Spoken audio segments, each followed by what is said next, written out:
Olá, pessoal! Hoje nós vamos ver o plano Argand-Gauss. O plano Argand-Gauss nada mais é do que o plano cartesiano que você já conhece. Então, aqui está dizendo, o plano cartesiano é chamado plano complexo ou plano de Argand-Gauss, quando o eixo das abscissas, o que é o eixo das abscissas? O eixo x é chamado eixo real. E o eixo das ordenadas, que é o eixo y, é chamado eixo imaginário.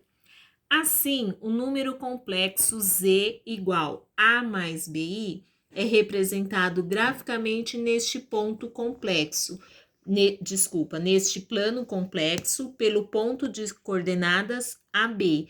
E esse ponto é denominado afixo ou imagem dos números complexos.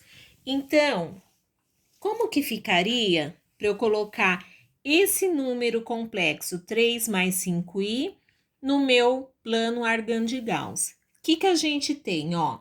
Lá no texto falou assim, que o número real eu represento no eixo x, o número imaginário no eixo y. Todo par ordenado, gente, ele segue essa ordem. Primeiro é o valor de x, depois o valor de y. Então, aqui, ó, 3 mais 5i, o x vale 3 e o y vale 5.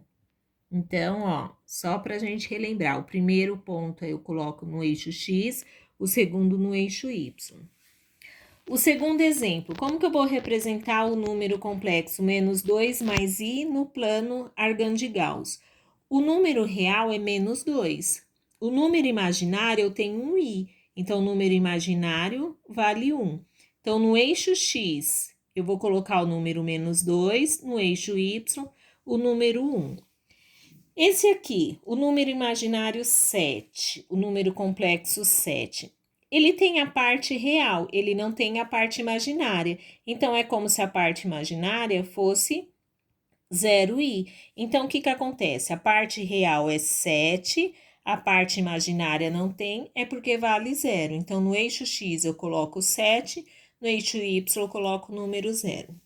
Esse aqui, menos 2i, a mesma coisa. Aqui não tem a parte real, então é como se a parte real fosse 0. E a parte imaginária é menos 2. Então, fica o par ordenado 0 e menos 2. Ou seja, o x vale 0 e o y vale menos 2.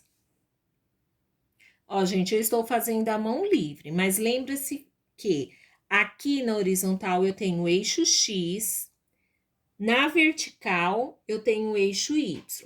Então, o que eu vou fazer? Eu vou colocar esses pares ordenados, 3 e 5. Então, no eixo x é o número 3. Quando eu cruzo os eixos, tem o número 0. Daí, deixo lá o espaço de 1 centímetro, eu vou ter o número 1, o 2, o 3, o 4, o 5, o 6 e o 7. Do lado negativo, a mesma coisa. Antes do 0, eu tenho menos 1, menos 2, menos 3, menos 4, menos 5, menos 6. Vou pôr até o menos 7, igual eu fiz lá com os números positivos. E agora no eixo y, gente? No eixo y, o que está acima de 0 são os números positivos.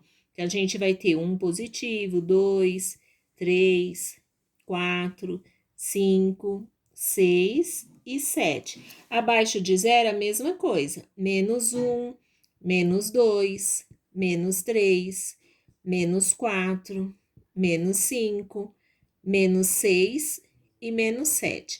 Agora, vamos colocar esses números, ó. 3 mais 5i, o x vale 3 e o y vale 5. Então, vem aqui. Eixo x, número 3, está aqui. Eixo y, número 5, está aqui em cima, ó. Então, 3 com 5i vai estar aqui. Aqui vai ser as coordenadas do meu ponto, que eu vou chamar... Eu acho que eu chamei de A. Deixa eu ver, só um minutinho. Ó, gente, na verdade, no exemplo que eu passei, esse é a coordenada do ponto P. Então, aqui, 3 com 5 vai ser o ponto P. O exercício, o exemplo 2, está falando que as coordenadas do ponto M. Então, o M eu tenho menos 2 para x, ó. Eixo x é o da horizontal. Número menos 2 está aqui. E 1 para y. 1 no eixo y está aqui em cima, ó. Então, aqui vai estar as coordenadas do meu ponto M. Depois, o exemplo 3 eu estou chamando de N. Então, N, o X vale 7 e o Y vale 0. Quando um deles é 0, é porque está sobre o eixo. Sobre qual eixo está? Sobre o eixo X. É sobre o eixo que o número é diferente de 0. Então, 7 é o valor de X. Eu venho aqui no eixo X, aonde está o número 7, ó? Em cima do eixo, não é nem para cima nem para baixo, exatamente em cima. Aqui eu vou colocar que é o meu ponto N. Depois, o exemplo 4. 0 menos 2i, a gente viu que o x vale 0 e o y vale menos 2. Aqui foi chamado no exemplo de ponto R. Então, 0 e menos 2, ó. Quem que é diferente de 0? Não é o menos 2? Menos 2 está no eixo Y. Então, eu venho aqui no eixo Y, que é este aqui da vertical.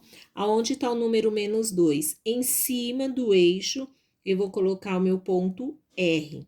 Só vai ficar em cima do eixo quando um deles for 0. Então, não me esqueçam.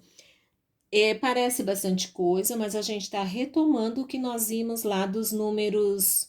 Quando a gente viu a introdução de geometria analítica, a gente fez a representação no plano cartesiano. Essa é a mesma coisa, só mudou de nome. Ao invés de chamar plano cartesiano, chama-se plano Argand-Gauss, porque está sendo representado os números complexos. Tudo bem? Boa sorte. Qualquer coisa, estou à disposição para tirar dúvidas.